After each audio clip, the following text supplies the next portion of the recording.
Here we are. Sorry about that false start. It didn't say that I was live, so I had to reboot.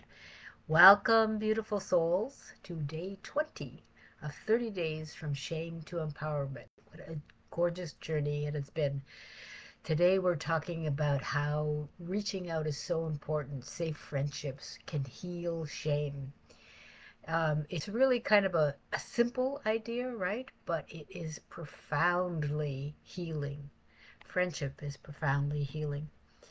Not the surface kind that fills space, but the kind that really holds space for you. The kind of friendship that doesn't try to fix you, it doesn't try to save you or analyze you. It just sees you. And that's where shame will start to lose its hold. I learned this one really intimately when I started doing life coaching for people because I really had my ego thought I was going to be able to fix people, and I was so wrong. It was all that what was important to people was something completely different, and that's what we're talking about today. Shame is isolating. It tells us again, I've said this before, you're too much. No one will understand you. So we pull away and we think we're protecting ourselves. But what we're really doing is cutting ourselves off from the medicine that heals us, and that's the connection to other people.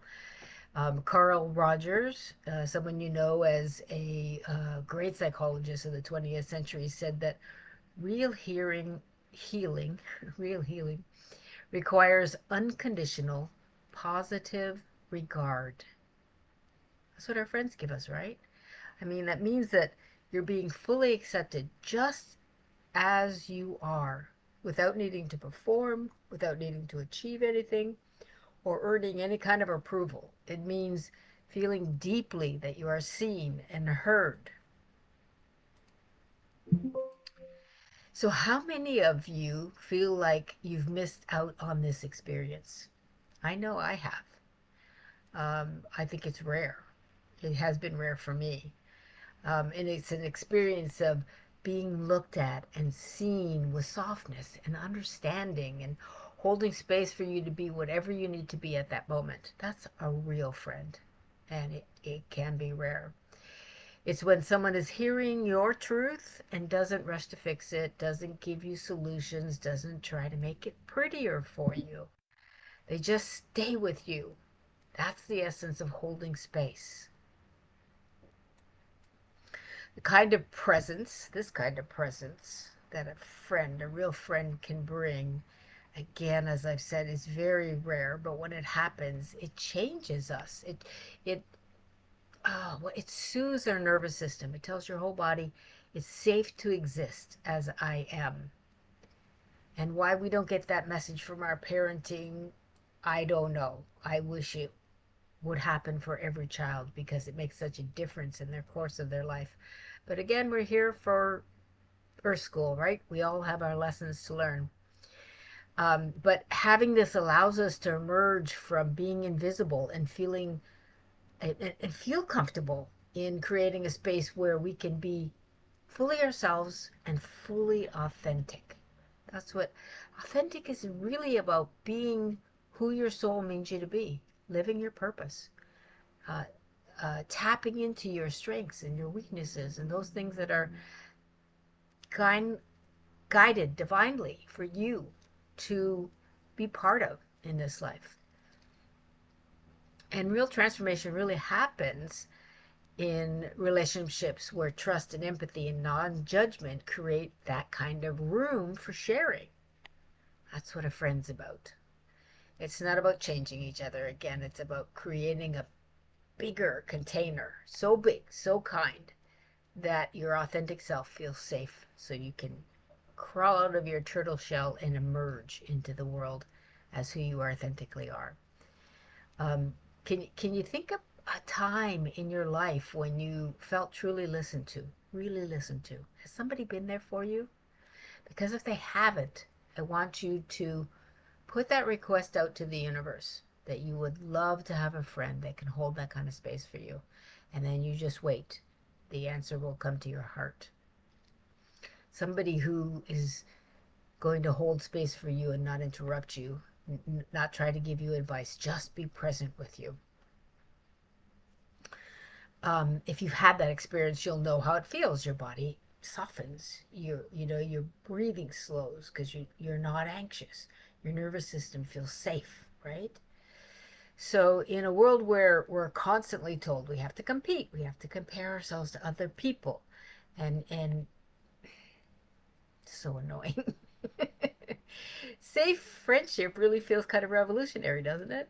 But what if you made it a priority? It's a place where people's masks can come off for your friends too. You can provide this for them. It's real, it's imperfect, it's human. It's where everybody gets to breathe again.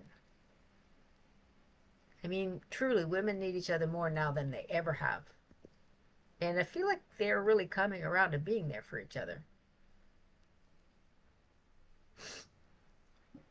And at the same time, I want to acknowledge that safe friendship takes practice. I have to say, I didn't know how to do it. I didn't know how to give it at first, but I've learned from being a coach what it means to hold that sacred space for somebody else. And in order to be able to receive it, we must also learn how to be that kind of a friend, right? Goes two ways. That means resisting the urge to rescue and fix. That was a big one for me. It means listening with your heart instead of with your mind. Another big transition for me. This is something I learned from my near death experience, how not to operate from my third eye or my will center all the time, and how instead to experience and express from the heart. Made my life an entirely different living entity. And I practice it still every day. It grows, it has layers. So when a friend shares something vulnerable with you, try this. Instead of saying, here's what you should do, I'm laughing because I was that person that always had the answers, thinking I was so smart. All I had to do was dump the wisdom on somebody and they would get it. I was so wrong. I mean, here's what you should do. It sounds so hard. So yuck. Instead, try saying something like, that sounds awful. When they tell you what's going on with them, that sounds so hard. That sounds awful. I'm here for you. That's all you have to do. Be there. Be present. Be with them, with your energy and your attention and your focus and your love. And you can open your heart to them to just be able to experience that as they go through whatever it is that they're learning. That one sentence, I'm here with you, can melt years of isolation for people. And, for women, what makes the situation better is that connection. You don't have to have the perfect words, you just have to be present. Again, just be present. And if you don't yet have that kind of friendship in your life, I want you to know this. It starts with becoming a safe space for yourself. You have to be able to do it for yourself first. Offer yourself what you most crave from others: kindness, patience, presence. Look in the mirror at yourself and say, you're doing your best. You're safe with me. I love you. To yourself. Because the more you practice self compassion, the more you'll naturally attract relationships that mirror it back to you. Really important. So, just as a reflection today, take a moment and think about these questions. Who in your life offers you safety and authenticity? Those are real friends. Grab your workbooks, write these things down. Who listens without trying to fix you? Do they feel present for you? Whose presence make you feel like you can exhale and simply be yourself? Now, think about the flip side of those questions. Are there places where you still feel you need to perform or earn love? This is where you do the work in your journal, your workbook, and the workbooks in the Shiro's Journey group in case you don't have it. Are there places where you still feel you need to perform or earn love? If you have answers for that question, this is where the work is. Just notice it without judgment. Okay, because that's, once you have the awareness, you start to be able to make different choices. So today, as an empowerment exercise for yourself, reach out to someone who's been a safe harbor for you. Send a message, write a note, say thank you for being the kind of friend who holds you with care. When I was writing this up to talk today, I did exactly that. I reached out and sent a voicemail to somebody who's been a friend to me forever and thanked her for being there. It's such a beautiful emotional thing to do. That small act of gratitude strengthens the bond between you. It reminds both of you that healing happens in togetherness. And if you're still searching for that kind of friendship, again, as I said before, begin by offering it to yourself and then send the question out to the universe. Send the request. I would like to have that friend. First, become your own safe space. Speak gently to yourself. Listen when you need to cry. Let yourself cry. Hold space for who you are becoming, for your own becoming. Because when you do, you start to magnetize others who can meet you at the same level of love and authenticity.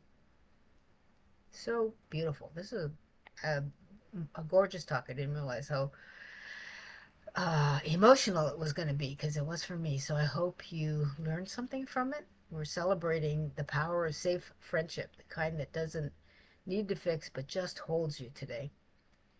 And these relationships are truly sacred. They remind us that love doesn't demand perfection, it welcomes the truth. The spiritual path is all about the truth. Truth, beauty, goodness. It's all about what is true and your understanding of it and your ability to live it. So, tomorrow we'll wrap up the day with reflecting on everything we've learned about breaking silence and finding connection, because once shame is spoken and held with compassion, it will disappear. Okay? So there you go. I hope I'll see you tomorrow. If you have questions, comments, please put them in the Facebook post. Come join us in the Shiro's group, Shiro's Journey group. That is where our community is. I will answer questions in there, and at some point we'll start having conversations together about this particular journey. Okay? Thanks for coming. See you tomorrow.